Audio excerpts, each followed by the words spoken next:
No.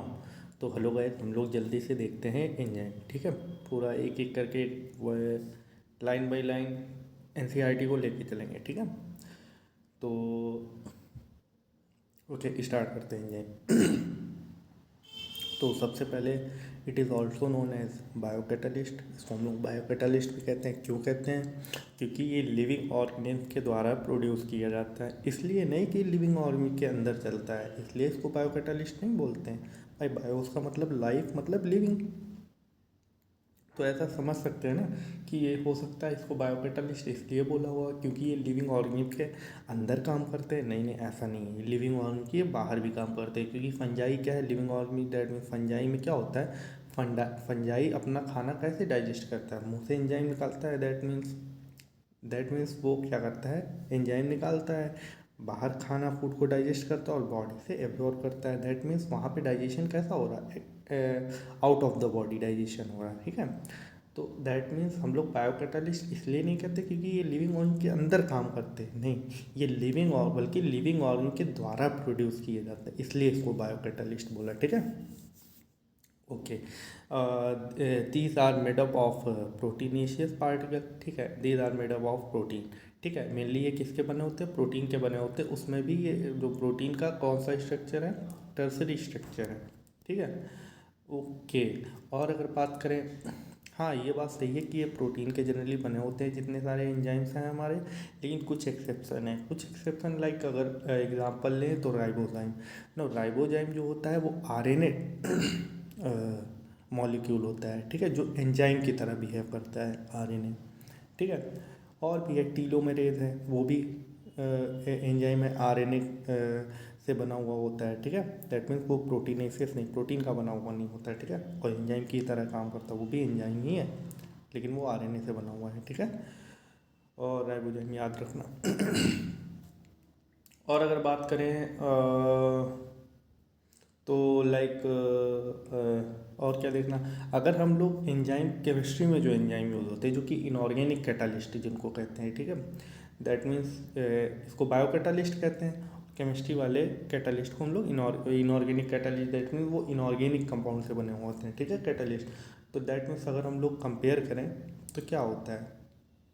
ठीक है, generally कैसे देखें, एक्चुअली जो वहाँ पे कैटालिस्ट हम लोगों ने केमिस्ट्री में पढ़े थे वो क्या, उनका काम क्या था? तो काम क्या था? स्पीड अप करवाते थे रिएक्शन की, रेट ऑफ रिएक्शन बढ़वा देते थे भाई। अब चूँकि एंजाइम भी यही करते हैं इसीलिए इनको कैटालिस्ट कह देते हैं हम लोग। ठीक है, क्या क्या क्या भैया हम समझे नहीं। देखो, अच्छा बताओ, केमिस्ट्री वाले कैटालिस्ट क्या करवाते थे? रेट ऑफ रिएक्शन को चेंज करवा दी। ये मत कहना कि बढ़ा देते, नहीं नहीं नहीं नहीं, ये कहना कि हाँ ये चीज़ें कहीं मिलेंगी नहीं, बहुत बहुत बहुत सर्चेस करी हैं तब जाके ये कंक्लूजन पे आए हैं। ठीक है, ठीक है। और होता क्या है, जो केमिस्ट्री वाला कैटालिस्ट है वो रेट ऑफ रिएक्शन को बढ़ाता भी है, घटाता भी है। पॉजिटिव कैटालिस्ट जो होते हैं रिएक्शन को बढ़ा देते हैं, निगेटिव कैटालिस्ट जो होते हैं घटा देते हैं।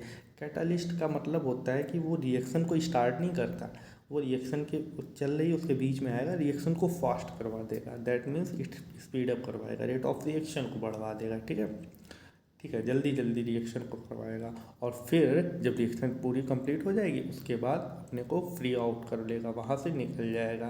वो जो होता है वो ख़त्म नहीं होता है रिएक्शन में, ऐसी बात नहीं। उसका डिस्ट्रक्शन कंप्लीट होने के बाद उसका यूज हुआ तो वो ख़त्म हो गया, नहीं, वो वैसे का वैसे जैसे आया था बाद में ऐसे ऐसे चला जाता है। ठीक है, ये तो भी केमिस्ट्री वाला समझ लिया। अच्छा, चूँकि ऐसे ही बायोलॉजी में दैट मीन्स हमारे एंजाइम काम करते हैं इसीलिए उनको कैटालिस्ट नाम दे दिया। ठीक है, ओके, ठीक है। ओ, तो दैट मीन्स फिर डिफरेंस क्या है केमिस्ट्री वाले कैटालिस्ट बायोलॉजी वाले? बायोलॉजी वाले जो कैटालिस्ट है दैट मीन्स जो एंजाइम, ये रेट ऑफ रिएक्शन को ओनली ऑन बढ़ाते हैं, हाँ कम नहीं करते हैं, ये सिर्फ और सिर्फ बढ़ाते हैं। ठीक है, तो दैट मीन्स एंजाइम कैटालिस्ट की तो प्रॉपर्टी होती है रेट ऑफ रिएक्शन को बढ़ाना। हाँ ये बात अलग है, केमिस्ट्री में घटाते भी है रेट ऑफ रिएक्शन को, लेकिन यहाँ पे क्या है, बढ़ाएंगे सिर्फ। ठीक है, ओके। और अगर हम लोग कुछ डिफरेंसेस देखें enzyme that means bio catalyst में और इनऑर्गेनिक वाले कैटालिस्ट में, केमिस्ट्री वाले कैटालिस्ट में, तो डिफरेंस क्या है? भाई सिंपल सी बात है, ये जो होते हैं अपने बायोलॉजी वाले, दैट मीन्स जो बायोकैटालिस्ट, दैट मीन्स जो एंजाइम है लिविंग पे पाए जाते हैं, बॉडी में लिविंग ऑर्गेनिज्म में मिलते हैं देखने को। और जो ये क्या नाम इसमें नॉन लिविंग है, ये जो केमिस्ट्री वाले हैं, दैट मीन्स ये क्या, ये नॉन लिविंग में पाए जाते हैं, सिंपल सी बात है, ठीक है। और अगर बात करें ये तुम्हारा इसका, ये अगर बात करें ये जो है लिविंग पे पाए जाते हैं, ये नॉन लिविंग में पाए जाते हैं। अच्छा, हमारा जो एंजाइम होता है वो प्रोटीनेशियस पार्टिकल्स होता है, प्रोटीन का बना हुआ होता है।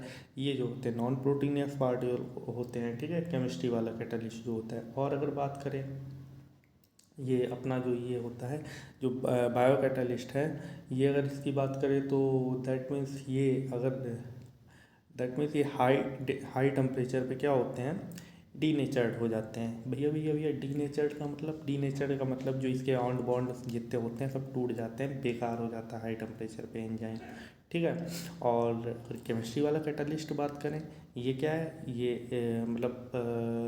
एकदम that means they can survive high temperature, ये सर्वाइव कर जाते हैं, इनके बॉन्ड वॉन्ड नहीं टूटते। दैट कहने का मतलब समझो, याद करो, मम्मी कभी कभी रात में कहती नहीं भैया सोने से पहले दूध उबाल लो, ठीक है।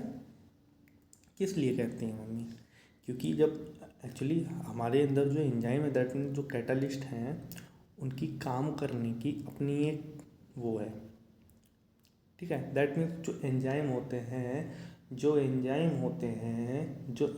होते हैं ओके, उनकी काम करने की अपनी एक प्रॉपर वो होती है, ठीक है। क्या होती है, अपनी एक लिमिट होती है। दैट मीन्स उसी टेम्परेचर पे वो एक्टिव रहते हैं, ठीक है। तो दैट मीन्स एंजाइम जो है बायो कैटालिस्ट, ठीक है, जो दैट मीन्स, अरे sorry sorry sorry sorry sorry sorry sorry sorry sorry sorry actually बात क्या है,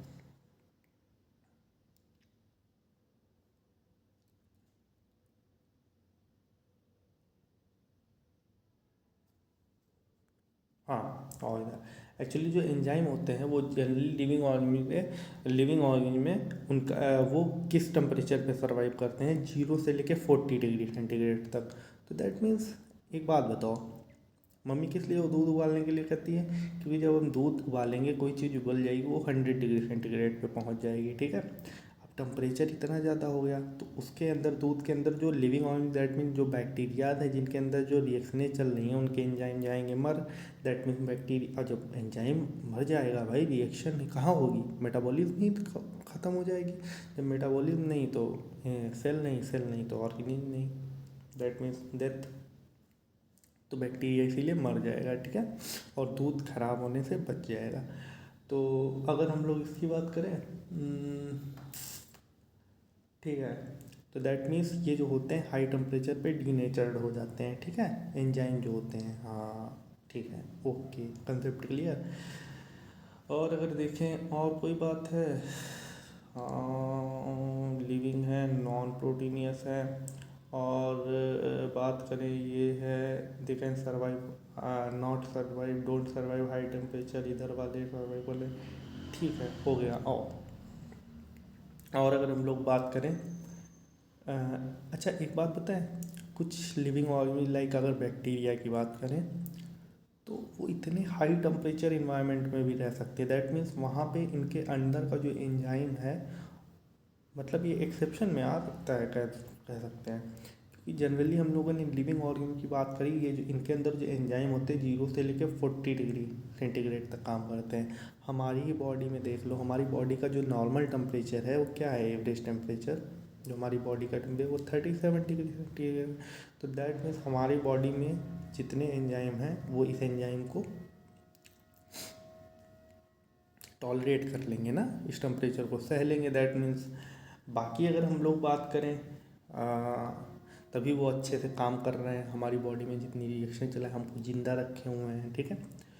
और सही है भाई, लेकिन कुछ और लाइक अगर बैक्टीरिया की बात करें, बैक्टीरिया होता है थर्मस एक्वाटिकस, ठीक है, थर्मस एक्वाटिकस एक बैक्टीरिया होता है, उसका ऑप्टिमम टेम्परेचर 80-90 डिग्री सेंटीग्रेड होता है। इसमें वो इतने हाई टेम्परेचर पे बताओ सर्वाइव कर लेता है। गर्म पानी के झरने वरने होते हैं जो एकदम खौलते पानी के, वहाँ पे पाए जाते हैं बैक्टीरिया। सो दैट मीन्स ये हो गया अपना, ठीक है। हम लोगों ने थोड़ा इंट्रोडक्शन ले लिया एंजाइम का। अब हम लोग देखेंगे केमिकल रिएक्शन, ठीक है। केमिकल रिएक्शन की बात करें, chemical reaction that means chemical reaction. देखो केमिकल रिएक्शन सबसे पहले तो क्या यार, इतना ज़्यादा यार केमिस्ट्री पढ़ चुके हो, अब ये भी बताना पड़ेगा केमिकल रिएक्शन है भाई। केमिकल रिएक्शन दैट मीन्स दो टाइप की होगी, inorganic reaction, organic reaction, simple सी बात है। दैट मीन्स इनऑर्गेनिक रिएक्शन और ऑर्गेनिक रिएक्शन, सिंपल सी बात है। अगर बात करें ये जो केमिकल रिएक्शन है, चाहे वो इनऑर्गेनिक रिएक्शन हो चाहे वो ऑर्गेनिक रिएक्शन हो, दैट मीन्स केमिकल कंपाउंड जिसमें पार्टिसिपेट करेंगे। अब एक्चुअली उसमें दो प्रोसेस देखने को मिल सकती है हमको, वो जो रिएक्शन है केमिकल रिएक्शन, एक तो फिजिकल प्रोसेस देखने को मिल सकती है, एक उसमें केमिकल प्रोसेस, फिजिकल प्रोसेस और एक केमिकल प्रोसेस। हाँ समझ गया। तो फिजिकल प्रोसेस दैट मीन्स वो जो केमिकल कंपाउंड है उसकी फिजिकल कंडीशन चेंज होगी। भैया भैया समझ में नहीं आया, प्लीज़ एग्जांपल दी। फिजिकल कंडीशन बाबू मतलब होता है उसकी अगर सिर्फ और सिर्फ स्टेट, उस केमिकल कंपाउंड की अगर सिर्फ और सिर्फ स्टेट चेंज हो, ठीक है। देखो भाई जितनी ये हमने क्या इनऑर्गेनिक ऑर्गेनिक रिएक्शन में जो होंगे सब ऑर्गेनिक कंपाउंड होंगे, दैट मीन्स बायोमोलिक्यूल वगैरह। फिर अभी इधर आओ इधर, that means physical process chemical process. जो ये केमिकल रिएक्शन में दो टाइप की प्रोसेस देखने को मिल सकती है, एक केमिकल फिजिकल प्रोसेस, एक केमिकल प्रोसेस। फिजिकल प्रोसेस में केमिकल कंपाउंड का सिर्फ और सिर्फ नेचर, दैट मीन्स उसका नेचर चेंज होगा। लाइक बॉन्ड नहीं, केमिकल बॉन्ड नहीं ब्रेक होंगे उसके। लाइक जैसे कोई आइस है, बर्फ़ है, बर्फ़ का पानी में पिघलना, तो सिर्फ और सिर्फ नेचर चेंज हुआ। बॉन्ड तो वाटर से पहले भी बना था, वाटर से पहले भी अब भी बना है भाई। तो बर्फ़ से क्या हुआ, नेचर चेंज हो गया, वो वाटर में कन्वर्ट हो गया बस। वहीं अगर इसमें आ जाओ आप, ऐसे ही बहुत सारा है। पानी को खौला दो तो वेपर बन जाएगी, सिंपल सी बात है। तो वाष्प बन गई, दैट मीन्स वाष्प भी क्या है, वाटर ही है, ठीक है। लेकिन वो क्या है, उसका नेचर चेंज हो गया, स्टेट चेंज हुई। लेकिन ऐसी बात तो ये जो प्रोसेस है फिजिकल प्रोसेस है। लेकिन अगर हम लोग बात कर लें, अगर दैट मीन्स बेरियम हाइड्रोक्साइड की, एंड उसमें वाटर से अगर उसकी रिएक्शन करवा, बेरियम हाइड्रोक्साइड की अगर हम लोग रिएक्शन करवाते सल्फ्यूरिक एसिड से, तो क्या बन जाएगा, BaSO, बेरियम सल्फेट बन जाएगा, ठीक है। हाँ ठीक है। तो दैट मीन्स ये जो रिएक्शन हुई ये इनऑर्गेनिक, यहाँ पे प्रॉपर क्या होगा, कंपाउंड नहीं। दैट मीन्स ये एक इनऑर्गेनिक रिएक्शन है और इसमें क्या है, पूरा का पूरा केमिकल कंपाउंड चेंज हो रहा, बॉन्ड टूट रहे हैं, दूसरा केमिकल कंपाउंड। तो ये जो केमिकल रिएक्शन है जो कि इनऑर्गेनिक रिएक्शन है, ये एक टाइप की केमिकल रिएक्शन है, ठीक है, केमिकल प्रोसेस है। तो physical process and chemical process, ठीक है, समझ गए। चलो ठीक है। अब अगर हम लोग बात करें हमारी बॉडी के अंदर जितनी सारी केमिकल रिएक्शन हैं, बहुत बहुत सारी केमिकल को रिएक्शन को मिला के हम लोग मेटाबॉलिज्म बोलते हैं, ठीक है। मेटाबॉलिज्म बहुत सारी हज़ारों रिएक्शनें चल रही हैं भाई, हज़ारों रिएक्शनें चल रही हैं, हज़ारों सारी रिएक्शनों को मिला के हम लोग मेटाबॉलिज्म बोलते हैं, ठीक है। अच्छा, अब अगर हम लोग बात करें ये जो अच्छा, हर मेटाबॉलिज्म ये एंजाइम की प्रेजेंस में काम कर रही है कोई ना कोई, ठीक है। यार हम लोग डायरेक्ट वो देख रहे हैं ना, एंजाइम। इसके पहले हमको dynamic state of body constant वो नहीं देखा है यार, ये छूट गया है। चलो ठीक है, पहले एंजाइम देख लेते हैं, उसके बाद dynamic state of body constant, that concept of metabolism देखेंगे। देन हम लोग मेटाबॉलिक बेसिस फॉर लिविंग देखेंगे क्या होता है, देन द लिविंग स्टेट देखेंगे, तीन चीज़ें देखेंगे, ठीक है। जैसे हमने नाम लिया ना मेटाबॉलिज्म, इसलिए थोड़ा दिमाग में आया कि वो चीज़ तो पढ़ी नहीं है अपन, वो भी रिवाइज कर लें, कोई बात नहीं, एंजाइम खत्म हो जाने तो वो देख लेंगे, ठीक है। तो दैट मीन्स कहने का मतलब ये है मेरा, हम कहाँ थे, हमारी बॉडी में बहुत सारी केमिकल रिएक्शन चल रही हैं। हर chemical reaction on the presence of, in the presence of enzyme, biocatalyst के प्रेजेंस में हो रही हैं, ठीक है। तो दैट अच्छा, ये जो बायोकैटालिस्ट हैं ये प्रभावित होते हैं, इफ़ेक्ट करता है इनको टेम्परेचर, और तुम्हारा ये टेम्परेचर हुआ, और दैट मीन्स टेम्परेचर प्रभावित करता है भाई, ठीक है। तो दैट मीन्स अगर हम लोग बात करें ये कैसे टेम्परेचर प्रभावित करता है, तो भाई सिंपल सी बात है, हमने क्या बताया, मेटाबॉलिज्म में जब केमिकल रिएक्शन चल रही है वो एंजाइम के प्रेजेंट में बायो कैटालिस्ट। और ये जो बायो कैटालिस्ट है ये टेम्परेचर बहुत सारे फैक्टर्स होते हैं जो इसको इफेक्ट कर सकते हैं एंजाइम को, लेकिन उनमें से एक टेम्परेचर भी होता है। टेम्परेचर अगर बात करें, एक थंब रूल दिया है एनसीईआरटी ने। थंब रूल क्या होता है कि अगर हम किसी भी रिएक्शन कोई भी करा रहे हैं, अगर हम उस रिएक्शन का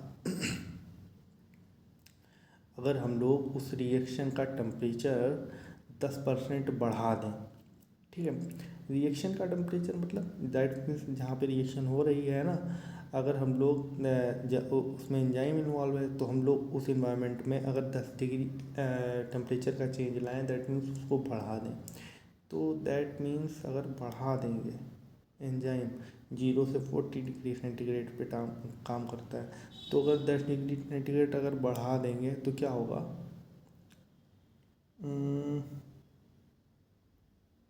तो थंब रूल ऐसा कहता है अगर हम लोगों ने बढ़ा दिया तो रेट ऑफ रिएक्शन जो है दुगनी हो जाएगी, और अगर घटा दिया 10 डिग्री सेंटीग्रेड टेम्परेचर घटा दिया तो रेट ऑफ रिएक्शन हाफ हो जाएगी। सुनो यार बात मतलब क्या है। थंब रूल कहता है कि भाई मेटाबॉलिज्म चल रही है, एंजाइम का टेम्परेचर अगर 10% बढ़ा दिया तो ये क्या करेगा, ये रिएक्शन को डबल दुगनी स्पीड से करवाएगा। और अगर 10% घटा दिया तो दैट मीन्स वो हाफ कर देगा, मतलब जो ये रिएक्शन जो अपनी नॉर्मल स्पीड से उसकी भी आधी हो जाएगी अगर टेम्परेचर घटा दिया। तो that means speed of reaction, rate of reaction को एक अगर 10 डिग्री सेंटीग्रेड बढ़ाया तो ये दुगना कर देगा रेट ऑफ रिएक्शन को, और अगर कम किया तो रेट ऑफ रिएक्शन को हाफ कर देगा, ठीक है। ये तो रहा टेम्परेचर वाला थंब रूल जिसको हम लोग देखेंगे। अच्छा, और अगर हम लोग क्या बता रहे थे, बायो कैटालिस्ट के बारे में, ठीक है। बायो कैटालिस्ट, ठीक है, ओके। बायो कैटालिस्ट, अच्छा, रेट ऑफ रिएक्शन बढ़ जाएगी, दैट मीन्स क्यों रेट ऑफ रिएक्शन इसलिए बढ़ जाएगी क्योंकि तुम टेम्परेचर बढ़ाओगे, उसमें होते हैं एंजाइम, ठीक है। एंजाइम की अपनी एक लिमिट होती है, ठीक है। तो अगर वो भाई वो 0 से 40 डिग्री सेंटीग्रेड के बीच में काम कर सकता है, और ठीक है। अब आए हम लोग, ये जो रेट ऑफ रिएक्शन बढ़ रही है, बढ़ क्यों रही है, क्योंकि यहाँ पे कैटालिस्ट इन्वॉल्व है, ठीक है। कैटालिस्ट कहने का मतलब क्या है, देखो बात सुनो हमारी, एक चीज़ देख लेते हैं। देखो ऐसा होता है, रेट ऑफ रिएक्शन एक बार बता दें ताकि ये टेम्परेचर वाला फिनोमेना समझ में आ जाए। तो रेट ऑफ रिएक्शन जब हम किसी का निकालते हैं, रेट ऑफ रिएक्शन क्या होता है, किसी भी केमिकल या फिजिकल रिएक्शन का कितना प्रोडक्ट बना कितने टाइम में, यही होता है रेट ऑफ रिएक्शन, ठीक है। तो दैट मीन्स कोई भी केमिकल रिएक्शन है या फिजिकल प्रोसेस है, दैट मीन कोई भी केमिकल, ये अगर एक थंब रूल है, ठीक है। अगर उसका आप 10% बढ़ाओगे तो क्या रेट ऑफ रिएक्शन क्या होगी, डबल हो जाएगी, और अगर टेम्परेचर कम करोगे तो रेट ऑफ रिएक्शन हाफ हो जाएगी, ठीक है। एक तो ये टेम्परेचर इफेक्ट हुआ केमिकल। एक होता है तुम्हारा बायो कैटालिस्ट वाला, अगर कहीं बायो कैटालिस्ट इन्वॉल्व हो गया, ठीक है, दैट मीन्स एंजाइम लो, तो यहाँ पे केमिकल रिएक्शन जो है उसका रेट ऑफ रिएक्शन और वास्टली स्पीड अप हो जाएगा, रेट ऑफ रिएक्शन बहुत तगड़ा हो जाएगा अगर इसमें एंजाइम इन्वॉल्व हुआ, that means bio catalyst involve हुआ। एग्जांपल के तौर पे दे बता रहे हैं कि जैसे लाइक मान के चलो ये आप ये वाली रिएक्शन लो, कार्बोनिक एसिड वाली, CO2 + H2 कार्बोनिक एसिड बनता है। तो दैट मीन्स अगर ये बाहर चल रही है आउटर इन्वायरमेंट में तो ये नॉर्मली चलेगी, लेकिन अगर हमारी ये बॉडी में चल रही है, दैट मीन्स लाइक बता रहे हैं देखो, जब ये रिएक्शन जो होती है CO2 वाटर, जब कार्बोनिक एसिड, ये अगर नॉर्मल बिना कैटालिस्ट, दैट मीन बिना एंजाइम के प्रेजेंस में चली, तो बताया जाता है कि 1 घंटे में 200 मॉलिक्यूल बनते हैं कार्बोनिक एसिड में, ठीक है, 1 आवर में। और अगर ये एंजाइम की प्रेजेंस में, that means carbonic anhydrase enzyme की प्रेजेंस में अगर इसको चलाया गया, तो बताते हैं 1 सेकेंड में 6 लाख मॉलिक्यूल्स बनते हैं, मतलब सीधे, मतलब एंजाइम के प्रेजेंस में जो रेट ऑफ रिएक्शन कितनी बढ़ गई, 10 मिलियन टाइम्स। तो दैट मीन्स बात सोचो यार, मतलब एंजाइम का कितना बड़ा इफेक्ट हो गया, ठीक है। एंजाइम प्रेजेंस होने से रेट ऑफ रिएक्शन कितनी ज़्यादा हो गई, तगड़ी हो गई, है ना। तो दैट मीन्स बायो कैटालिस्ट यही है। और अगर बात करें बायो कैटालिस्ट की, तो लाइक हाँ, लाइक अगर एग्जांपल लें हम लोग बायोकैटालिस्ट का, तो दैट मीन्स हमारी बॉडी में क्या नाम है, बहुत सारी रिएक्शनें चल रही हैं, ठीक है। लाइक अच्छा, हर रिएक्शन जो है हर एक बायोकैटालिस्ट है उसमें इन्वॉल्व। अच्छा, अच्छा, ये जो एंजाइम होते हैं ना स्पेसिफिक रिएक्शन के लिए, हर एक रिएक्शन का अपना एक स्पेसिफिक रिएक्शन एंजाइम होता है। ये नहीं किसी भी एंजाइम को उठा के लाए वो रिएक्शन कर लेगा, नहीं। एक रिएक्शन होती है, जैसे कार्बोनिक एनहाइड्रेस कार्बोनिक एसिड बना था, उसको जो एंजाइम चाहिए होगा स्पीड अप कराने के लिए, वो सिर्फ कार्बोनिक एनहाइड्रेज ही करा सकता है और कोई दूसरा एंजाइम नहीं करवा सकता है, ठीक है। उसको रेट ऑफ रिएक्शन को बढ़ाओ, तो हर रिएक्शन का अपना एक स्पेसिफिक एंजाइम होता है जो उसकी रेट को हाई करवाएगा, ठीक है। और अगर हम लोग बात करें ये दैट मीन्स जो ये 6 मॉलिक्यूल वाली बात हम लोगों ने देखी, ठीक है। तो ये हो गया, हाँ, ओके। अब अगर बात करें, हमारे बॉडी में बहुत सारी रिएक्शनें चल रही हैं। लाइक अगर एग्जांपल के तौर पे अगर हम लोग देखें, okay, rate of reaction, like अगर ग्लाइकोलाइसिस रिएक्शन लेंगे तो ग्लाइकोलाइसिस क्या है, 10 स्टेप रिएक्शन है, हर स्टेप एंजाइम के प्रेजेंस में हो रही है, ठीक है। ग्लाइकोलाइसिस मतलब ग्लूकोज से क्या बनता है, पायरुविक एसिड। बाद में पायरुविक एसिड में जब ऑक्सीजन मिलती है तो वो एरोबिक रेस्पिरेशन करता है, और अगर नहीं मिलती है तो फिर लैक्टिक एसिड बन जाता है, ठीक है, लैक्टिक एसिड बन जाता है।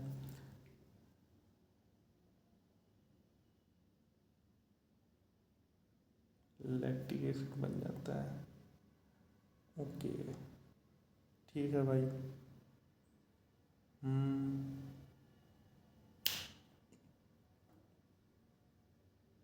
बायोकार्ड यहाँ पे ये चीज़ बताने की ज़रूरत क्या है यार।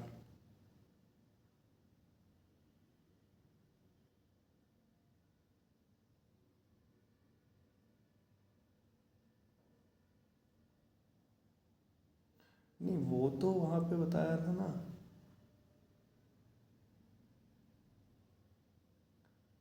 ठीक है, एक मिनट।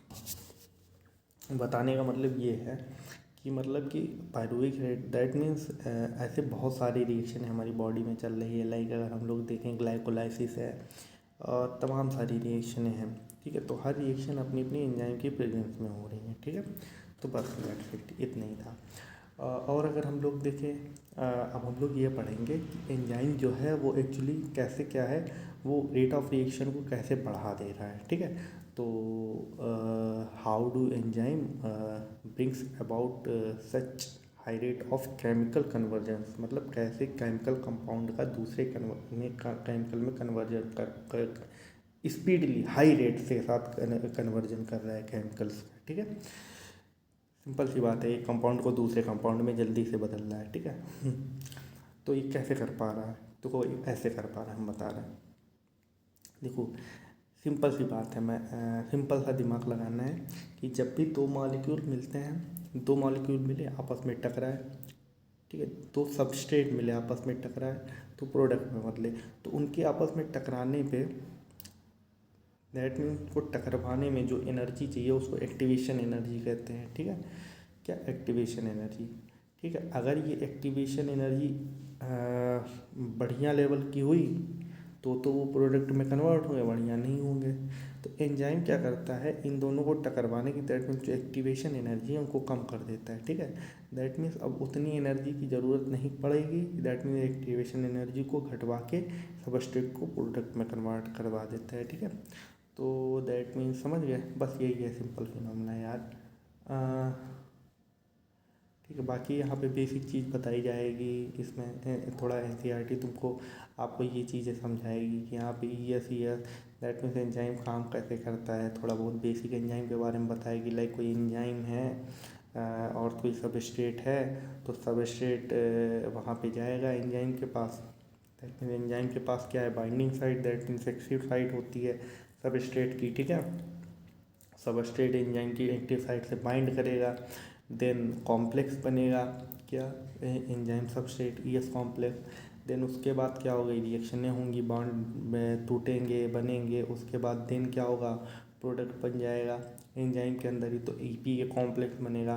देन ईपी कॉम्प्लेक्स से एंजाइम जो है, हमने क्या बताया था, एंजाइम जो है यूज होने के बाद केमिकल रिएक्शन में वैसे का वैसा बाहर निकल जाता है। तो ये बढ़िया डिटैच हो जाएगा और प्रोडक्ट अपना अलग हो जाएगा। ठीक है, तो यही प्रोसेस है। बस बाकी जैसे क्या काम करता है, कैसे स्पीडअप करता है, ये बता दिया हमने।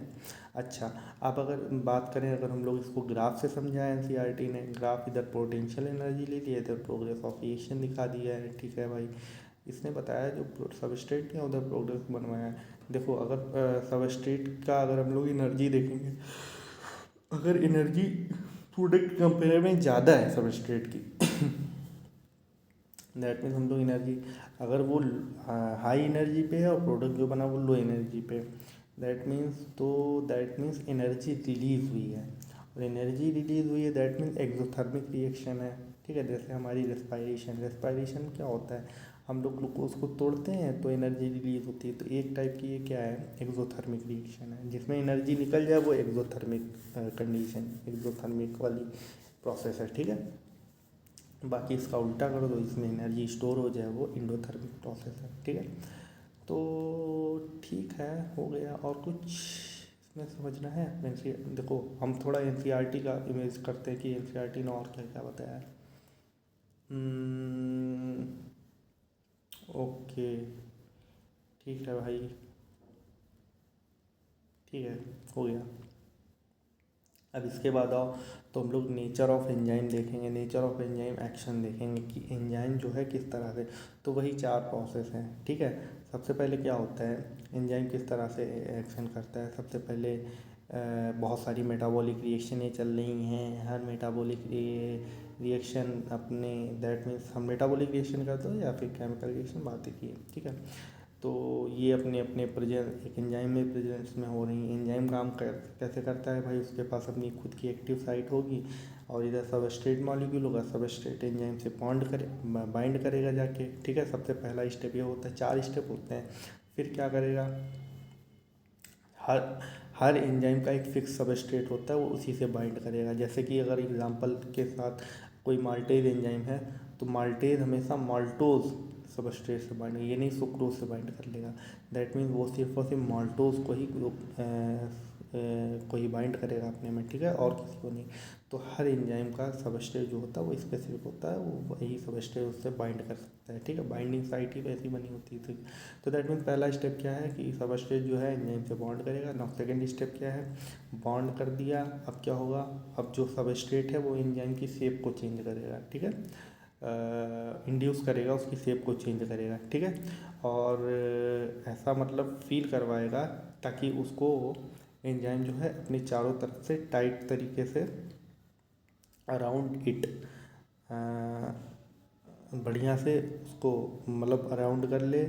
मतलब जो बाइंडिंग साइट में जो सबस्ट्रेट है वो अंदर से अच्छे तरीके से टाइटली बाइंड हो जाए एंजाइम से अच्छी तरीके से। और फाइनली फिर क्या होगा, ये सेकेंड स्टेप थी। थर्ड स्टेप में क्या होगा, अच्छा, फर्स्ट स्टेप में जब बाइंड किया तो ES कॉम्प्लेक्स बन गया था। ठीक है, सेकेंड स्टेप में क्या हुआ, इसने अराउंड मतलब टाइटली अराउंड शेप में चेंज करके उसको अपने आप को सबस्ट्रेट ने टाइटली अराउंड करवा लिया एंजाइम से। ठीक है, थर्ड स्टेप में क्या होगा, अब क्या एंजाइम जो है वो सबस्ट्रेट के बॉन्ड वगैरह तोड़ेगा और वो प्रोडक्ट बनवा देगा। That means EP complex, enzyme product complex. और फोर्थ में क्या होगा, एंजाइम जो है डिटैच हो जाएगा और प्रोडक्ट भी अपना अलग हो जाएगा।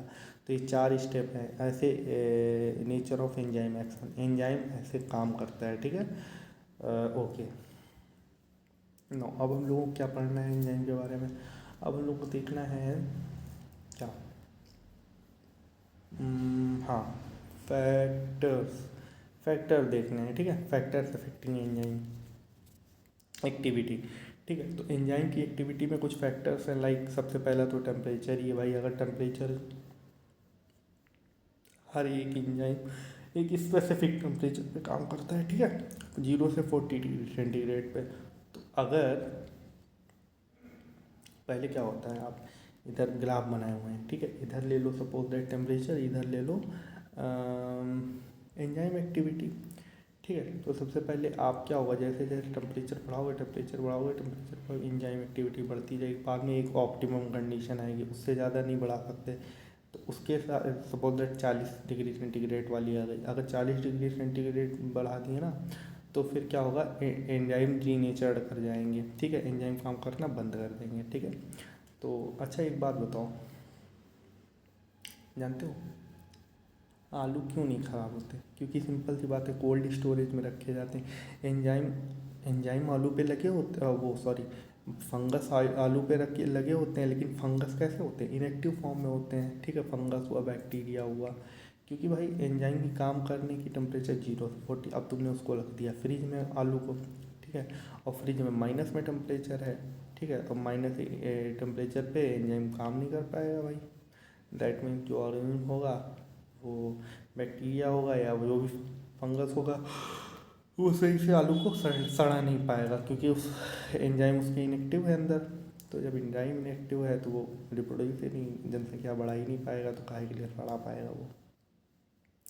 दैट मीन्स अगर 0 डिग्री सेंटीग्रेड से कम टेम्परेचर है तो वो इनएक्टिव है, और अगर 40 डिग्री सेंटीग्रेड से तो एंजाइम डीनेचर्ड कर जाएगा, एंजाइम के बॉन्ड टूट जाएंगे। तो दैट मीन्स अगर, ठीक है, तभी दूध उबालते हैं यार भाई।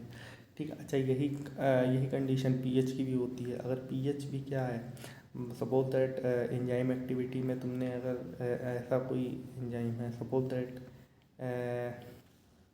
गैस्ट्रिक वाला एंजाइम है। ठीक है, गैस्ट्रिक एंजाइम एसिडिक कंडीशन में काम करता है भाई, एसिडिक पीएच होने, अब तुमने पीएच बढ़ा दिया, बेस कर दिया, तो दैट मीन्स वो काम करेगा नहीं करेगा ना। तो दैट मीन्स एंजाइम की एक्टिविटी नहीं हो पाएगी, सही से नहीं काम करेगा। तो दैट मीन्स टेम्परेचर और पीएच का सेम यहाँ पे ग्राफ बनता है। ठीक है। और अगर हम लोग देखें तो एंजाइम की एक्टिविटी को एक और फैक्टर प्रभावित करता है, इफेक्ट बढ़ता है, वो है कंसंट्रेशन ऑफ सबस्ट्रेट करना है। जैसे क्या होता है, हम लोग सबस्ट्रेट की कंसंट्रेशन बढ़ाते हैं, तो एक टाइम तो एंजाइम की दैट मीन्स जो ये क्या करता है, एंजाइम रेट ऑफ रिएक्शन को, दैट मीन्स वेलोसिटी को ये बढ़ाता है, वेलोसिटी ऑफ रिएक्शन को, दैट मीन्स स्पीड अप करता है। ठीक है, उसके बाद जब सारे के सारे एंजाइम जो होते हैं वो सबस्ट्रेट से अटैच हो जाते हैं, देन हम चाहे जितना भी सबस्ट्रेट कंसंट्रेशन को बढ़ा लें, फिर ये क्या करता है, रेट ऑफ रिएक्शन जो होती है वो कांस्टेंट हो जाती है। उसकी जो वेलोसिटी है, वेलोसिटी रेट ऑफ रिएक्शन को हम लोग वेलोसिटी तब कहते हैं जब रेट ऑफ रिएक्शन चल रही हो ना, दैट मीन्स रिएक्शन जो चले उसकी हमें डायरेक्शन पता हो, तो उसको हम लोग वेलोसिटी बोल देते हैं। ठीक है, दैट मीन्स यहाँ पे क्या होगा, rate of reaction, that means यहाँ पे हम लोग कंसंट्रेशन ऑफ सबस्ट्रेट को बढ़ाएंगे तो एक लिमिट तक बढ़ेगी। ठीक है, ओके। जब ये रिएक्शन में सारे के सारे एंजाइम यहाँ पे बाइंड हो जाएंगे, उसके बाद भी अगर हम लोग सबस्ट्रेट के कंसंट्रेशन को बढ़ाते हैं, ठीक है, उसके बाद क्या होगी, वेलोसिटी क्या होगी, कांस्टेंट हो जाएगी। ठीक है, दैट मीन्स कहने का मतलब ये है कि सबस्ट्रेट कंसंट्रेशन ऑफ सबस्ट्रेट को बढ़ाने पे एंजाइम एक्टिविटी, ठीक है, रेट ऑफ रिएक्शन, ठीक है, बढ़ती है, लेकिन एक टाइम तक, जब सारे एंजाइम सबस्ट्रेट से बाइंड कर जाएंगे, ओके, तब तक तो बढ़ेगी। दैट मीन्स रिएक्टेंट जो है प्रोडक्ट में कन्वर्ट होगा। दैट मीन्स उसके बाद जब एंजाइम सारे अटैच हो जाएंगे, उसके बाद भी अगर सबस्ट्रेट कंसंट्रेशन बढ़ाओगे, तब भाई रेट ऑफ रिएक्शन क्या होगा, स्पीड कैसी होगी, रेट ऑफ रिएक्शन की केमिकली न्यूट्रल रहेगी, कांस्टेंट रहेगी। ठीक है, बदलने नहीं वाली उससे। ठीक है, क्योंकि सारे के सारे क्या है, एंजाइम अटैच है सबस्ट्रेट से। ठीक है। अच्छा, वेलोसिटी की बात करें तो वेलोसिटी ऑफ रिएक्शन कब हाई होगी, बता ही दिया। ठीक है। अच्छा, जब आधे एंजाइम अटैच थे सबस्ट्रेट से, तो उस समय जो वेलोसिटी ऑफ रिएक्शन थी उसको हम लोग वी मैक्स बाई 2 कहते हैं, और इसको हम लोग के एम क्या होता है, माइकलिस कांस्टेंट होता है। ठीक है, ये वो सबस्ट्रेट कंसंट्रेशन होती है जब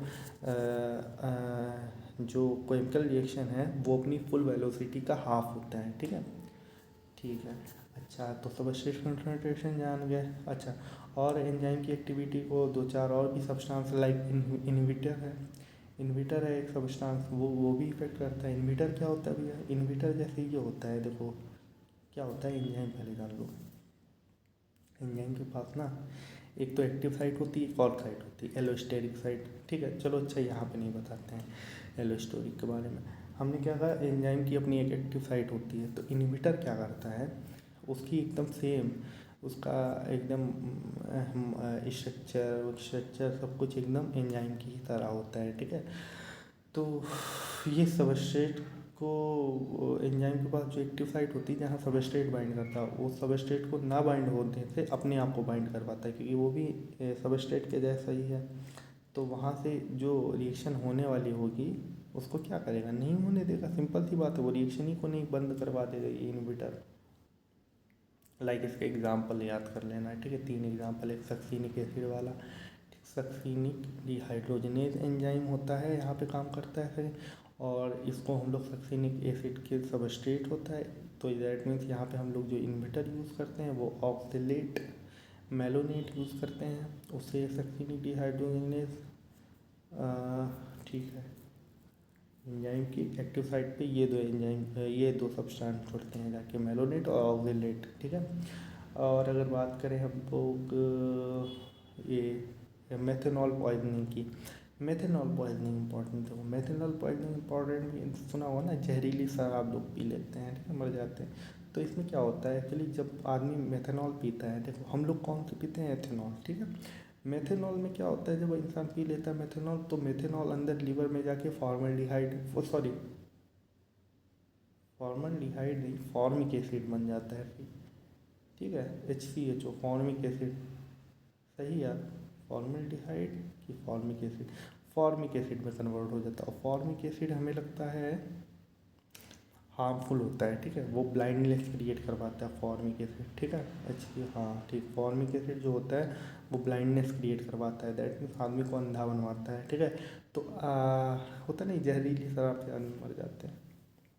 एक्चुअली होता है कि वो मेथेनॉल पी लेते हैं, ठीक है। तो ये दैट मीन्स यहाँ पे जो एंजाइम था जो इसको मेथेनॉल को फॉर्मिक एसिड में कन्वर्ट कर रहा था, तो हम लोगों ने इसका इन्वर्टर देख लिया। तो एक्चुअली जो इसकी जगह जो एथेनॉल है, आदमी अगर वो पीता है तो फिर क्या होता है, वो जो मेथेनॉल वाला एंजाइम था जो मेथेनॉल फॉर्मिक एसिड बना रहा था, वो एंजाइम एथेनॉल से बाइंड कर जाता है। दैट मीन्स एथेनॉल जो सब्सटेंस है वो इस एंजाइम से बाइंड कर जाता है और कन्वर्ट हो जाता है मेथेनॉल से एसिटल्डिहाइड में, फॉर्मल्डिहाइड। अब वो हमें लगता है फॉर्मल्डिहाइड बनता, फॉर्मिक एसिड नहीं, फॉर्मल्डिहाइड बनता, जो कि ब्लाइंडनेस के लिए रिस्पॉन्सिबल है, ठीक है। और ये एसिटल्डिहाइड बन जाता है, जो कि एसिटल्डिहाइड नॉर्मल चीज़ होती है, वो हार्मफुल नहीं होती है। तो दैट मीन्स यहाँ पे बच जाएगा बंदा। एक और होता है सल्फर ड्रग, वो भी एंजाइम की एक्टिविटी को प्रभावित करता है, ठीक है। सल्फर ड्रग क्या है, इनहिबिटर है। क्या करता है, जो बैक्टीरिया होते हैं ना, बैक्टीरिया को जिंदा रखने फॉर्मिक एसिड चाहिए, फोलिक एसिड ये बनाता पाबा से, पाबा मतलब पैरा एमाइनो ब्यूटारिक एसिड, ठीक है। अंदर बनाता, बाहर से नहीं ले सकता फोलिक एसिड बैक्टीरिया। तो दैट मीन्स अगर हम लोग पाबा का जो एंजाइम होता है, बैक्टीरिया को मारना है तो फॉलिक एसिड बनना रोकना पड़ेगा। तो सिंपल सी बात है, हमें ये जो पाबा अटैच हो रहा है जिस एंजाइम से, उस एंजाइम के से अटैच किसी दूसरे सबस्ट्रेट को करवाना है। तो भाई देखा, साइंटिस्टों ने देखा कि ये एंजाइम सल्फर ड्रग से भी अटैच होता है, तो सल्फर ड्रग इसमें डाल दी एंजाइम बैक्टीरिया के अंदर। अब वो जो पाबा की जगह वो सल्फर ड्रग से अटैच होता है एंजाइम, ठीक है। और फर्दरली ये फोलिक एसिड नहीं बना पाता है, ठीक है, और बैक्टीरिया मारा जाता है। तो ये हम लोगों ने देख लिया, ओके। तो ये हम लोगों ने पूरा देख लिया क्या, एंजाइम एक्टिविटी फैक्टर्स, ठीक है। और अगर हम लोग बात करें, फैक्टर्स देख लिए हम लोगों ने, और अगर बात करें हम लोग classification and nomenclature of enzyme, अगर हम लोग क्लासिफिकेशन की बात करें तो क्लासिफिकेशन दैट मीन्स इनको सिक्स क्लास में डिवाइड किया गया है, ठीक है। सबसे पहला है ऑक्सीडोरिडक्टेज, देन दूसरा है तुम्हारा ट्रांसफेरेज, देन तीसरा है हाइड्रोलेज, और फिर है लाइजेज, देन आइसोमेरेजेज एंड लाइगेजेज। ये 6 क्लास हैं, 6 क्लास में एंजाइम को क्लासीफाई किया गया है। अच्छा, हर क्लास की अपनी सब क्लास होती है, 4 से 13 सब क्लासेज हैं, ठीक है। हर क्लास की 4 से 13 सब क्लास होती हैं, ठीक है। और अगर हम लोग बात करें, ठीक है, ये बता दिया आप।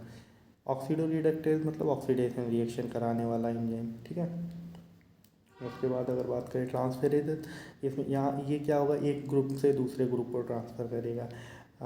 ठीक है। हाइड्रोलाइसिस मतलब हाइड्रोलाइसिस कराने वाला एंजाइम, किसी सब्सटेंस को हाइड्रोलाइज करा के दूसरे केमिकल कंपाउंड में कन्वर्ट कर देगा, ठीक है। अगर हम बात करें, सपोज दैट एग्जांपल ले लो डाइसैक्राइड, हाइड्रोलाइसिस ऑफ डाइसैक्राइड, ठीक है।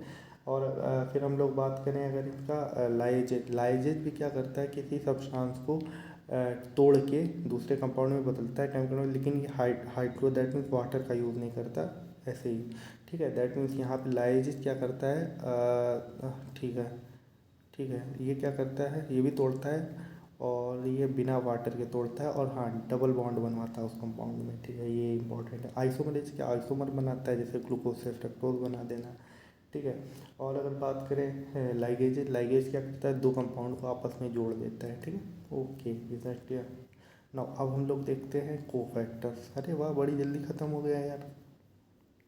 नो, कोफैक्टर की बात करें तो कोफैक्टर क्या होता है, इसके लिए पहले हमें एंजाइम का वो देखना पड़ेगा, टाइप्स ऑफ एंजाइम, ठीक है। तो सिंपल एंजाइम होते हैं और कॉम्प्लेक्स एंजाइम होते हैं। कॉम्प्लेक्स मतलब proteinaceous part, non proteinaceous part को एपो एंजाइम कहते हैं, नॉन प्रोटीनिशियस पार्ट को हम लोग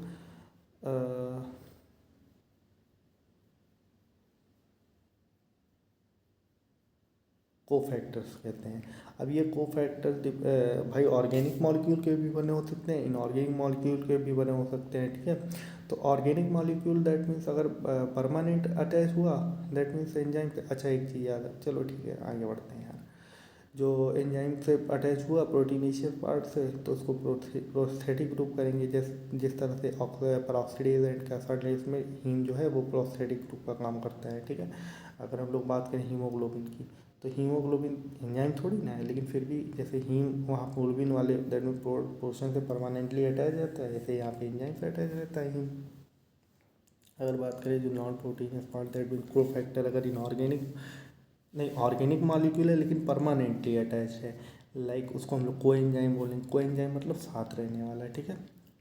तो ये ज़्यादातर विटामिन बी के डेरिवेटिव्स होते हैं, लाइक विटामिन बी1 की बात करें तो TPP, thiamine pyrophosphate, and flavin mononucleotide and flavin adenine dinucleotide, ये दोनों विटामिन बी2 के डेरिवेटिव्स होते हैं।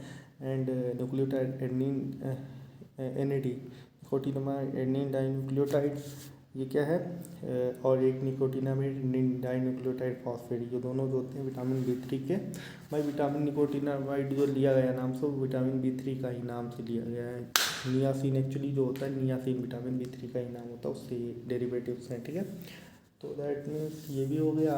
अब कुछ कोफैक्टर हम लोग मेटल आयन इनऑर्गेनिक कंपाउंड के भी बने होते हैं, एक्चुअली वो मेटल आयन्स होते हैं जनरली, लाइक अगर इसमें देख लें हम लोग तो एंजाइम होते हैं मेटल आयन, जैसे जिंक प्लस प्लस ऐड होता है कार्बोनिक एनहाइड्रेज में, कार्बोक्सीपेप्टाइड में, जो पैंक्रियाज से निकलता है, प्रोटीएज एंजाइम है, प्रोटीन को डाइजेस्ट करने वाला।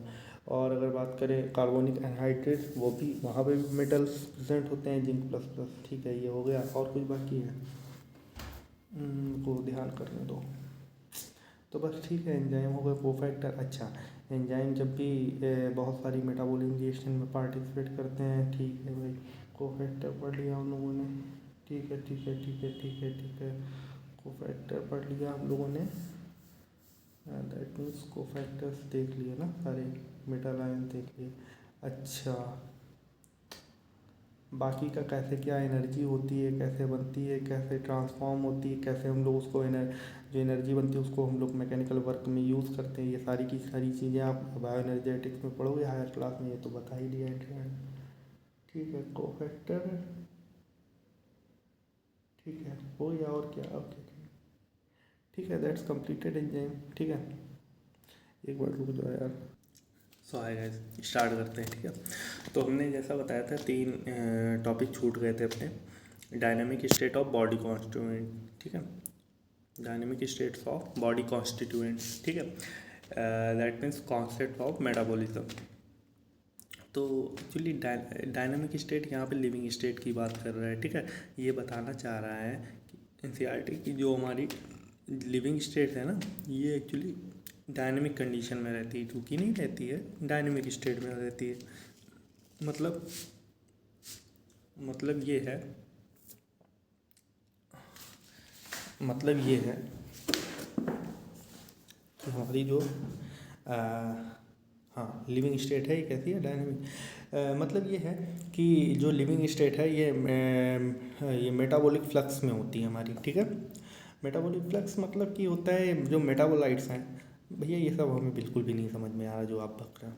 देखो केमिस्ट हमने क्या बताया था, केमिकल रिएक्शन हो रही बॉडी में, ठीक है। अच्छा, केमिकल रिएक्शन हो रही, ठीक है। तो केमिकल रिएक्शन दैट मीन्स जो एक कंपाउंड दूसरे ऑर्गेनिक कंपाउंड में कन्वर्ट हो रहा है, वो है तो मेटाबोलाइट्स, है तो बायोमोलिक्यूल ही ना। तो वही उसको उसको ही हम लोग मेटाबोलाइट्स बोलते हैं। और कुछ मेटाबोलाइट्स कोई अलग वर्ड नहीं है, इट मीन एक बायोमोलिक्यूल दैट मीन एक मेटाबोलाइट दूसरे मेटाबोलाइट में कन्वर्ट हो रहा है, चेंज हो रहा है। तो इसी को हम लोग मेटाबॉलिक फ्लक्स बोलते हैं, ठीक है। अच्छा ठीक है। अच्छा ठीक है। तो एनसीईआरटी ऐसे बना के लिखती स्टार्टिंग में कि बहुत सारे, आपको पता होगा कि हमारी बॉडी जो है बहुत सारी लाइक जो लिविंग ऑर्गन की बॉडी है, लाइक बैक्टीरिया ले लो, प्रोटोजोवन ले लो, एनिमल ले लो, प्लांट ले लो, कुछ भी ले लो, ठीक है। लिविंग ऑर्गन की बात कर रहे हैं, कुछ भी मतलब, ठीक है। उनकी बॉडी जैसे बहुत सारे थाउजेंड ऑर्गेनिक कंपाउंड से मिलकर बनी। अच्छा, हर हर और जिनको हम लोग एक्सप्रेस करते हैं मिली मोल पर लीटर में, मिली मोल पर सॉरी मोल्स पर लीटर में या मोल्स पर सेल में, उसमें एक्सप्रेस करते हैं, ठीक है। अच्छा, और फिर उसने बताया है अपना यही कि दैट मीन्स बहुत सारी रिएक्शनें चल रही हैं, एक बायोमोलिक्यूल दूसरे बायोमोलिक्यूल में कन्वर्ट हो रहा है, दैट मीन्स किसी को टर्नओवर कहते हैं। टर्नओवर का मतलब होता है भाई एक मेटाबोलाइट दूसरे मेटाबोलाइट कन्वर्ट हो रहा है, टर्न हो रहा है, इसी को टर्नओवर बोल देते हैं, ठीक है। और दैट मीन्स होता क्या है, एक बायोमोलिक्यूल दूसरे बायोमोलिक्यूल के दूसरे दूसरे से तीसरा बायोमोलिक्यूल बनना है, होता क्या एक बायोमोलिक्यूल से दूसरा मॉलिक्यूल बनना है, ठीक है।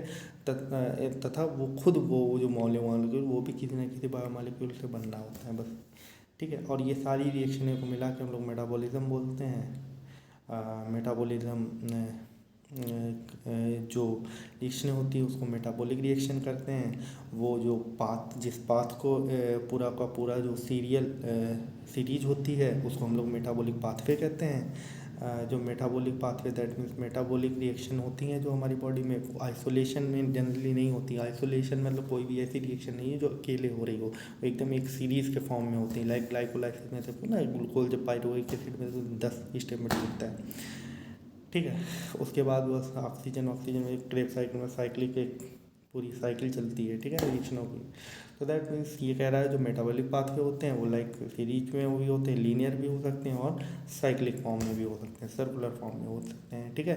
ये सेम वैसे ही देखने को मिलता है जिस तरह हम लोगों के ऑटोमोबाइल ट्रैफिक रोड पे, जैसे automobile traffic in a city, ठीक है। जैसे हम लोग एक शहर में चौराहे पे देखते हैं कि भाई एक तरफ पूरा ऑटोमोबाइल, दैट मीन गाड़ी एक से दूसरी तरफ जा रही है without any happening, without any accident, ठीक है। कोई भी एक्सीडेंट नहीं, एकदम सेफ से इधर वाला बंदा उधर चला जाता है, गोला गोला घूमते हुए वो जो है चौराहा, और दूसरा वाला दूसरी तरफ चला जाता है, ठीक है। वही सेम चीज़ यहाँ पे भी रिएक्शन, इतनी हज़ारों रिएक्शन है, बस सोचने वाली बात है भाई। एक रिएक्शन, एक केमिकल कंपाउंड दूसरे केमिकल कंपाउंड, कहीं उसको जिस कंपाउंड में कन्वर्ट होना कहीं दूसरे कंपाउंड में कन्वर्ट हो जाए तो बॉडी में दिक्कत है। पर सपोज दैट कुछ और बन जाए तो, बम बन जाए तो बॉडी में ब्लास्ट कर जाए हमारी बॉडी, दैट मीन्स, तो वही यही एनसीईआरटी बता रही है कि ये सारी रिएक्शनें जो है मेटाबॉलिक रिएक्शनें जो एकदम स्मूथली वे में चल रही है, एकदम कोई भी मिसहैपनिंग नहीं होती, एकदम स्मूथली चल रही है यार, विदाउट एनी मिसहैपनिंग। इतनी सारी रिएक्शन है, हजारों रिएक्शन हैं और सब एकदम ऐसे ही चल रही हैं, ठीक है, बहुत अच्छे से। तो दैट मीन्स ये और सारे के सारे केमिकल जो कंपाउंड हैं दैट मीन बायोमोलिक्यूल है जो मेटाबोलाइट्स हैं एक दूसरे में कन्वर्ट हो रहे हैं, ठीक है, चेंज हो रहे हैं, उसमें चेंज देखने को डायनामिक कंडीशन में देखने को मिल रहा है, एक दूसरे में कन्वर्ट होते जा रहे हैं, डायनामिक देखने में चेंज हो रहे हैं। इसी प्रोसेस को हम लोग dynamic state of body constituents बोलते हैं, ठीक है। अच्छा, अब ये जो जितनी सारी रिएक्शनें हैं with the presence of enzyme होती हैं दैट मीन बायोकैटालिस्ट। अच्छा, एंजाइम की प्रेजेंस में क्या होता है, ये speed of rate of reaction को बढ़ा देते हैं। अच्छा ठीक है, और कुछ है इनको देख लें। ओके, ये भी बता दिया एंजाइम क्या है, ये भी बता दिया, ओके। जो रिएक्शनें चल रही हैं विद प्रेजेंस ऑफ एंजाइम चल रही हैं, एंजाइम क्या करता है, स्पीड ऑफ रिएक्शन को बढ़ाता है, ठीक है। ओके, अच्छा इसको बायोकैटालिस्ट भी बोलते हैं, ठीक है, ये भी चलो ठीक है, हो गया। अब हम लोग देखेंगे मेटाबॉलिज्म बेसिस फॉर लिविंग, ठीक है। मेटाबॉलिज्म मतलब मेटाबॉलिज्म बेसिस, बेसिस मतलब आधार फॉर लिविंग, लिविंग मतलब जीवन का जो भौतिक आधार है वो क्या है, मेटाबॉलिज्म। ये क्यों है भाई, क्यों है? तो सिंपल सी बात है, मेटाबॉलिज्म है तभी हम लोग हैं। देखो मेटाबॉलिज्म में क्या होते हैं, मेटाबॉलिक पाथवे होते हैं, ठीक है। ओके, अगर मेटाबॉलिज्म पाथवे ही नहीं होगा तो दैट मीन मेटाबॉलिज्म नहीं चलेगी। तो सिंपल सी बात, हम देखो मेटाबॉलिज्म क्या होती है, जीवन आधार इसलिए होता है क्योंकि मेटाबॉलिज्म के थ्रू ही एनर्जी प्रोड्यूस होती है हमारी बॉडी में। अगर हम बोलो हमारी बॉडी के पास एनर्जी ही नहीं होगी तो क्या हम जिंदा रह पाएंगे? नहीं, नहीं रह पाएंगे। तो दैट मीन्स यही है कि मेटाबॉलिज्म इसीलिए ज़रूरी है क्योंकि वो एनर्जी प्रोड्यूस करती है। अच्छा, दो तरह से एनर्जी बनती है, दैट मीन्स मेटाबॉलिज्म में जो होते हैं दो तरह की एनर्जी नहीं बनती, दो तरह से एनर्जी, एनर्जी एक ही तरह से बनती है, एक तरह से यूज़ होती है। तो बात समझना, यहाँ पे दो टाइप के पाथवे देखने को मिलेंगे, एक एनाबॉलिक पाथवे, एक मेटाबॉलिक वो कैटाबॉलिक पाथवे। एनाबॉलिक में क्या होता है, चीज़ों का फॉर्मेशन होता है, जब छोटी छोटी चीज़ें बनकर एक बड़ा कंपाउंड, कॉम्प्लेक्स कंपाउंड बनाते हैं, ठीक है। ओके ठीक है, लाइक अगर एग्जांपल, चलो एग्जांपल छोड़ो अभी लेना है। और अगर कैटाबॉलिक की बात करें तो नाम ही है कैटाबॉलिक, मतलब काटना, मतलब बड़ी चीज़ को, कॉम्प्लेक्स कंपाउंड को सिंपल कंपाउंड में तोड़ना, ठीक है। कैटाबॉलिक में ये करते हैं। तो ऐसे ही हमारी बॉडी में रिएक्शन है, catabolic reaction, anabolic reaction, catabolic pathway, anabolic pathway. Anabolic pathway का एग्जांपल अगर हम लोग लें तो जैसे कि एसिटिक एसिड से ये इसमें एथेनॉल में कोलेस्ट्रॉल में कन्वर्ट होना। हाँ, ये बात सही है कि कोलेस्ट्रॉल कुछ होती है जो हम लोग बाहर से, वैसे तो कोलेस्ट्रॉल हमारी बॉडी भी बनाती है, ठीक है, और कुछ हम वो बाहर से खाते भी हैं कोलेस्ट्रॉल, ठीक है। तो जब वो एसिटिक एसिड जो होता है, एसिड एसिड टूट के जो कोलेस्ट्रॉल में कन्वर्ट होता है, एसिटिक एसिड क्या है, छोटे कंपाउंड हैं, बनेंगे कॉम्प्लेक्स कंपाउंड हैं, कोलेस्ट्रॉल बन जाएंगे। इसी प्रोसेस को हम लोग एनाबॉलिक, एनाबॉलिक मतलब बड़े कंपाउंड का फॉर्मेशन हो रहा है, ठीक है। वही अगर कैटाबॉलिक की बात करें तो लाइक ग्लूकोज का ले लो एग्जांपल, ग्लूकोज क्या टूटता है ना, पायरुविक एसिड, पायरु ऑक्सीजन मिली तो वो चला जाता है साइक्लिक प्रोसेस में, क्रेज साइकिल में, नहीं मिली तो अपना लैक्टिक एसिड बनाया, दैट मीन ओके। और कुछ है तो ख़त्म हो गया भाई। अच्छा चलो ठीक है। अच्छा, इन सब में हमको फ़ायदा क्या होता है, एनर्जी प्रोड्यूस होती है भाई मेटाबॉलिज्म में। इस एनर्जी को हम लोग किस फॉर्म में यूज़ करते हैं, एटीपी। इस एनर्जी को हम लोग किस फॉर्म में स्टोर करते हैं, एनर्जी बॉन्ड के फॉर्म में, केमिकल जो बॉन्ड होते हैं ना, बॉन्ड, एनर्जी बॉन्ड के फॉर्म में स्टोर करते हैं। अच्छा, ये बॉन्ड कहाँ पे मिलते हैं, तो एटीपी केमिकल्स, ठीक है। तो एटीपी मतलब एडिनोसिन ट्राईफॉस्फेट, एडिनो मतलब एडेनिन, और नाइट्रोजनस बेस एडेनिन, और शुगर, और तीन फॉस्फेट स्ट्रक्चर बनाओगे, पेंटोस शुगर होगी, इधर अमाइनो एसिड, इधर नाइट्रोजनस बेस जोड़ो, इधर आ जाओ, तीन फॉस्फेट जोड़ दो, दो इसमें हाईली एनर्जाइज्ड बॉन्ड होते हैं, यही बॉन्ड जब टूटते हैं तो एनर्जी प्रोवाइड करते हैं, ठीक है। बाकी हम लोग इनके बारे में, एनर्जी कैसे क्या होता है, कैसे प्रोसेस होता है, ये सब हम लोग बायो एनर्जेटिक्स में पढ़ेंगे। अच्छा ठीक है, ये तो बता ही दिया था, ठीक है। ओके, अब एक हेडिंग और, द लिविंग स्टेट छूट गई, ये कंप्लीट हो गया मेटाबॉलिज्म, ठीक है। अब द लिविंग स्टेट देख लो, the living state that means living state क्या होती है, ठीक है। तो आखिर हमारी, हम लोग क्या है, लिविंग है, तो लिविंग स्टेट एक्चुअली होती क्या है ये समझना है। लिविंग स्टेट एक्चुअली कुछ नहीं होती है भाई, लिविंग स्टेट मतलब जो हमारी ज़िंदा रखने के लिए ज़रूरत हो वो state, that means living state जो कि नॉन इक्विलिब्रियम स्टेट होती है, नॉन इक्विलिब्रियम स्टेडी स्टेट होती है। नॉन इक्विलिब्रियम का मतलब, नॉन इक्विलिब्रियम का मतलब है ऐसा सिस्टम जो नॉन इक्विलिब्रियम में है, दैट मीन्स वर्किंग कंडीशन में, एक्टिव कंडीशन में। सपोज दैट दो सिस्टम है, क्या समझा यार, इसको तो डायग्राम से ही समझाएंगे, ठीक है। दो सिस्टम है, अगर वो ठीक है, एक में ज़्यादा पानी में कम पानी, और वो एक्टिव कंडीशन में, दैट मीन्स ये नॉन इक्विलिब्रियम में। और इक्विलिब्रियम में आ जाएंगे तो दिक्कत हो जाएगी, इनएक्टिव हो जाएगा, दैट मीन्स बॉडी डेड हो जाएगी हमारी, ठीक है।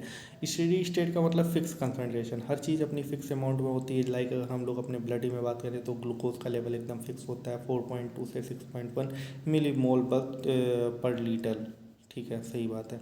वहीं अगर हार्मोन की बात करें, वो जो होते हैं उनकी यूनिट्स क्या होती है, नैनोग्राम में होते हैं, ठीक है, हार्मोन, ठीक है। उनकी भी हार्मोन की भी हर चीज़ की अपनी फिक्स कंसंट्रेशन होती है बॉडी में। लाइक हार्मोन की बात करें तो hormone suppose that thyroid gland है हमारी ये वाली, ठीक है, ये थायराइड ग्लैंड है। अगर यहाँ से थायरॉक्सिन का ये सिक्रीशन बहुत ज़्यादा हो जाए, लिमिट से ज़्यादा, तो क्या होगा? हाइपरथायराइडिज्म। हाइपरथायराइडिज्म और कुछ कम हो जाए तो हाइपोथायराइड। ना लेडीज में मतलब जो फीमेल्स होते हैं, महिलाएं होती हैं, उनमें थायराइड काफ़ी देखने को मिलता है प्रॉब्लम, ठीक है। उसमें भी ज़्यादातर हाइपरथायराइडिज्म देखने को मिलता है। चलो इधर आओ, इधर आओ। हाँ ठीक है, अपना ये ख़त्म हुआ थायराइड वाला। Fix concentration, study state, okay, सब कुछ हुआ। Take care. नहीं अभी बाहर नहीं करेंगे, अभी रुक जाओ। ओके, स्टेडी स्टेट का मतलब समझ गए, हर चीज़ अपना फिक्स अमाउंट में होती है, ठीक है भाई। इसी चीज़ दैट मीन्स जो लिविंग सिस्टम है। अब मेटाबॉलिज्म भी क्या है? मेटाबॉलिज्म क्या है? डायनामिक चल रही है, दैट मीन्स इक्विलिब्रियम में थोड़ी ना है, नॉन इक्विलिब्रियम, तभी तो देखो working condition. That means metabolism जो होता है वो लिविंग स्टेट का क्या है? सिनोनिम्स है। लिविंग स्टेट का मतलब ही मेटाबॉलिज्म है। Without metabolism living state can not possible, ठीक है। Living state is not possible, ठीक है। ठीक है, बस यहाँ पे कंप्लीट होती है, और क्या ये कॉन्सेप्ट, ठीक है। ओके, बाकी ये बता दिया ना हमारे बॉडी में जो भी अमाउंट, ठीक है, फिक्स अमाउंट होता है। तो ये सारी चीज़ें हो गई। एंजाइम देख ही लिया। एक चीज़ को फैक्टर का लास्ट वाला देखे ले रहे हैं, उसमें है क्या यार? देखो को फैक्टर बता दिया, लेकिन एक चीज़ देख ले रहे, क्या वो चीज़ बताई है हमने क्या? नहीं, मेटल आयन, हाँ बता दिया। अबे बता दिया भाई यार। हाँ बस एक चीज़ याद रखो को फैक्टर में, कि अगर को फैक्टर को हटा दिया जाए तो एंजाइम क्या कैटालाइज कर पाएगा रिएक्शन को? तो नहीं, बिना को फैक्टर के। को फैक्टर नाम ही है साथी वाला फैक्टर, भैया इसका नाम को फैक्टर। अरे यार जिस चीज़ के बारे में नॉलेज, देखो जो फादर ऑफ जेनेटिक्स थे मेंडल जी, जानते हो वो भी नहीं जानते थे कि जो कैरेक्टर का ट्रांसफ़र होता है पापा मम्मी से बेबी में, तो वो किस फॉर्म में होता है? जीन के फॉर्म में होता है। हम लोग जानते हैं, आज हम लोग डेवलप्ड, हम लोगों को ज़्यादा पता हो गया क्योंकि लिखी लिखी चीज़ें मिल गई, हमें पहले से पता चल गया, पढ़ लिया हम लोग। अब वो बेचारे, वो तो उनको तो पता नहीं था, वो कर रहे थे सब एकदम, तो वो उनको पता नहीं, तो उन्होंने उस चीज़ को फैक्टर नाम दे दिया था, ठीक है। इसीलिए हम लोगों ने भी, जैसे एंजाइम है, एंजाइम भी साइंटिफिक कोई स्पेसिफिक नेम नहीं मिला तो इसको फैक्टर नाम। अब चूंकि इस फैक्टर की वजह से ये पूरा एंजाइम बर्बाद है, ठीक है। जितनी इसकी औकात एंजाइम वाले पार्ट की, उतनी ही इसकी औकात है। बिना इसके एंजाइम कैटालाइज नहीं कर पाएगा ये, तो इसको इसीलिए इसको को फैक्टर नाम दे दिया, साथी फैक्टर, ठीक है। तो दैट मीन्स ऐसे कुछ सेंस होते हैं, ठीक है, चीज़ें समझने की। ओके, तो ये हम लोगों ने को फैक्टर देख लिया, एंजाइम देख लिया। Okay, take care, bye bye. Enjoy, that means ये पूरा बायोमॉलिक्यूल का फिफ्थ वाला ये अपना ख़त्म हो गया, ठीक है, लेक्चर, ठीक है। ऑन बोर्ड ले लेंगे किसी दिन, ठीक है। Take care, bye bye.